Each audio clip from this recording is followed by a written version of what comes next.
ప్రియులారా, ప్రార్థన చేసుకుందాం. మహోన్నతుడా, పరిశుద్ధుడా, మీకు వందనాలు, స్తోత్రాలు. ప్రాతకాల ఆరాధన ద్వారా నిన్ను గణపరుస్తున్న ప్రతి కుటుంబాన్ని ఆశీర్వదించి నైనా ప్రతి ఒక్కరితో మీరు మాట్లాడి మీరు మహిమ పొందండి. యేసు ప్రభు వారి దివ్య నామమున వేడుకొనుచున్నాము తండ్రి, ఆమేన్.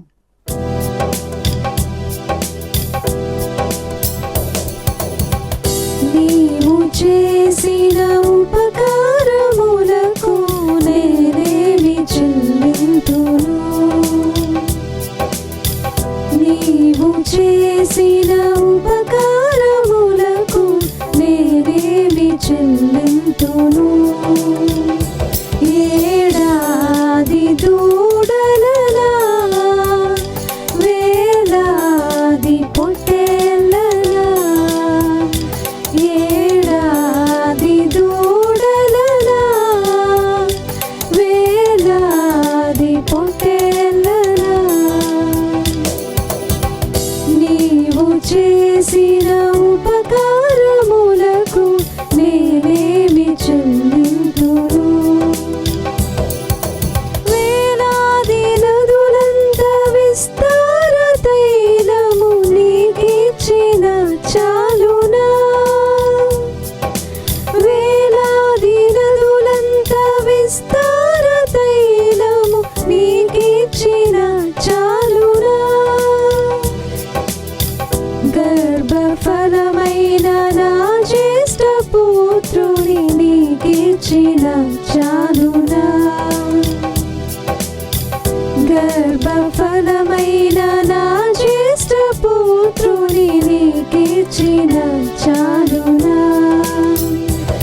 ఏడాది దూడలలా, వేలాది పొట్టేళ్ళలా, ఏడాది దూడలలా, వేలాది పొట్టేళ్ళలా,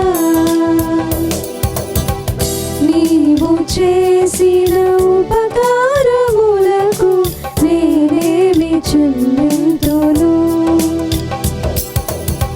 మరణ పాత్రుడనయ్యున్న నాకై మరణించితివి సిల్వలో. మరణ పాత్రుడనయ్యున్న నాకై మరణించితివి సిల్వలో. కరుణ చూపి నీ జీవ మార్గాన నడిపించుము యేసయ్యా. కరుణ చూపి నీ జీవ మార్గాన నడిపించుము యేసయ్యా. ఏడాది దూడలలా, వేలాది పొట్టేళ్ళలా, ఏడాది దూడలలా, వేలాది పొట్టేళ్ళలా, నీవు చేసిన ఉపకారములకు నేనేమి చెల్లింతును? ప్రియులారా, ప్రభు పేరిట మీకు శుభాలు. జన్మదినాలు, వివాహ దినాలు జరుపుకుంటున్న కుటుంబాలకు యేసుక్రీస్తు ప్రభు పరిశుద్ధ నామమున పండు friends and sisters YouTube channel ద్వారా శుభాలు మీకు తెలియజేస్తున్నాం. మీ అందరి కొరకు ప్రతిదినం ప్రార్థన చేస్తాను. దేవుడు మిమ్మలను దీవించునుగాక. మంచిదండి, మీరంతా క్షేమంగా ఉన్నారా? దేవునికి వందనాలు చెల్లిందాం. ఈ ప్రాతకాల ఆరాధన కొరకు ఏర్పాటు చేయబడిన పరిశుద్ధ లేఖనాన్ని కలిసి చదువుకుందాం. అందరము కూడా పరిశుద్ధ గ్రంథాలు తెరచి మత్తయి సువార్త 6వ అధ్యాయం 11వ వచనాన్ని కలిసి చదువుకుందాం. 11వ వచనం, మా అనుదినాహారము నేడు మాకు దయచే. ఈ మాట చెప్పుకుందామండి. మా అనుదిన ఆహారము నేడు మాకు దయచేయం. ప్రియులారా, మానవ జీవితంలో మనము లేచినది మొదలుకొని వ్యక్తిగతంగా అనేక మందిని, అనేక కుటుంబాలు చూస్తున్నాం. అనేక దేశాల కొరకు మనం వార్తలు, వింతలు, విశేషాలు వింటూ ఉన్నాం. ఎందుకు ఈ మాటలు ప్రస్తావిస్తున్నాను అనే ఆలోచన చేస్తూ ఉన్నప్పుడు మానవ జీవితంలో ఎన్ని కోట్లు సంపాదించినా ఆ వ్యక్తికి సమయానికి కడుపు నిండే ఆహారం కావాలి. ఒకవేళ మానవుడు అనుకుంటాడేమో, నేను కష్టపడుతూ ఉన్నాను, నేను ధనవంతుడను, నేను గొప్పవాడిని, కాబట్టి నాకు లోటు లేదు అని అనుకోవచ్చు. మంచిదండి, ఒప్పుకుందాం. కానీ 127వ సంకీర్తనలో ప్రభు ఏమని సెలవిస్తున్నాడో తెలుసా? నీ చేతుల కష్టార్జితాన్ని నీవు అనుభవిస్తావు అంటే మన శ్రమను బట్టి దీవించబడటం లేదు. మనం చేస్తున్న వాటిని ప్రభు ఆశీర్వదించి దానిని మన నోటికి అందించి మన కడుపుకి ఆకలి తీరుస్తున్నాడు. నేను ఇంత కష్టపడుతూ ఉన్నాను, ఇంత ఆస్తి, ఇంత ధనము, ఇంత మంది, ఇంత మార్బలము, ఇంత శ్రమ నాకుంది, నాకు లోటేంటి అని అనుకుంటే దేవుడు నువ్వు చేసే పనిని దీవించకపోతే ఎంత శ్రమ పడినప్పటికీ కూడా పిడికెడు మెతుకులు పొట్టలోనికి వెళ్ళటం చాలా కష్టం అని మన జీవిత పాఠం నేర్పుతూ ఉంది. కాబట్టి ఈవేళ ప్రభువు తన శిష్యులకు ఒక గొప్ప సంగతి నేర్పిస్తున్నాడు. ఆ సంగతి ఏంటంటే ప్రార్థన చేయటం. దేని కొరకు ప్రార్థన? అనుదిన ఆహారం, అనగా ఇంగ్లీష్లో డైలీ బ్రెడ్ అంటాం. అనుదిన ఆహారం. కాబట్టి ఈ అనుదిన ఆహారము అనుగ్రహించేవాడు దేవుడు. నువ్వు చేసే ప్రతి పనిని కూడా ఆశీర్వదించేవాడు దేవుడు. నీ చేతికి మంచి ఫలాలు ఇచ్చేవాడు దేవుడు. కాబట్టి మన బాధ్యత లేచిన వెంటనే ప్రార్థన మనం చేయవలసినటువంటి అవసరత.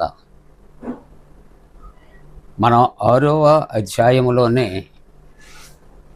మనము ఒక ప్రార్థన మనం చేసుకున్నాం. 6వ అధ్యాయంలో మనం జ్ఞాపకం చేసుకుంటూ ఉంటున్నప్పుడు ప్రభు శిష్యులకు ఆయన 5వ వచనములో, 6వ వచనములో, 7వ వచనములో ఆయన ఏం ప్రార్థన ఆయన నేర్పిస్తూ ఉన్నాడు 10వ వచనములో అని ఆలోచన చేస్తే, పరలోకమందున్న మా తండ్రి, మనకు అనుదినాహారము దయచేవాడు పరలోకపు తండ్రి. ఆయన ఇవ్వకపోతే మనం ఎంత సంపాదించినా వ్యర్థమే. కాబట్టి ఈ విధంగా మనం ప్రార్థన చేయాలి. పరలోకపు తండ్రి, మాకు అనుదిన ఆహారము దయచేయము. ఏనాటి ఆహారమో ఆనాడు మాకు దయచేయము. ఏనాడు ఆకలితో మమ్మలను పస్తూ ఉంచవద్దు.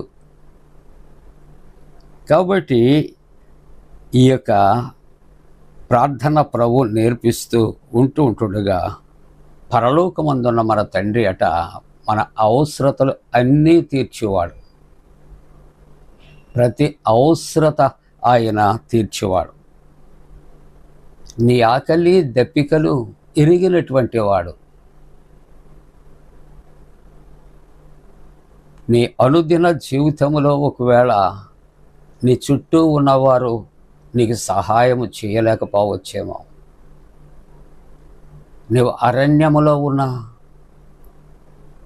కొండలలో ఉన్న, గుహలలో ఉన్న, ఏ రోజు కూడా నీకు ఆకలి కలుగనివ్వడు. కీర్తనాకారుడు అంటాడు, అడవిలో సింహపు పిల్లలు లేమి గలవై ఆకలికి ఉంటాయి. అడవికి మృగరాజు సింహం. కాబట్టి సింహానికి ఆకలి తీర్చుకుంటానికి లోటు లేదు. కానీ ఒక్కొక్క పరిస్థితుల్లో అటువంటి మృగరాజు అయినటువంటి సింహము కూడా ఆకలిగా ఉంటుంది. కానీ దేవుని బిడ్డలుగా ఉన్న ప్రతి వారికి కూడా ప్రభువాట ఆయన అంటాడు, నీకేమీ కొదువయ్యి ఉండదు, నీ ఆకలి దప్పికలో తీర్చే దేవుడను నేను అని ఆయన సెలవిస్తూ ఉంటున్నాడు. కాబట్టి అనుదినాహారము అనగా మనము ఒకవేళ భోజన పానాలు అని అనుకుంటాం. అనుదిన ఆహారము అనగా 3 పూటలు భుజించే ఆహారం మనం అనుకుంటాం. కానీ ఆహారము అనే దాంట్లో భాగాలు చెబుతూ ఉంటున్నాడు ఆయన. ఇక్కడ ఈ ఆహారము అనే దాంట్లో నీకు కావలసినటువంటి నీరు, అలాగనే నీవు ధరించే వస్త్రాలు, నువ్వు నివసించటానికి నివాస స్థలం, ఎన్ని కలిగి ఉన్నా కూడా మన ఆరోగ్యం క్షీణిస్తే దానివల్ల ఉపయోగం లేదు. కాబట్టి చక్కటి ఆరోగ్యం,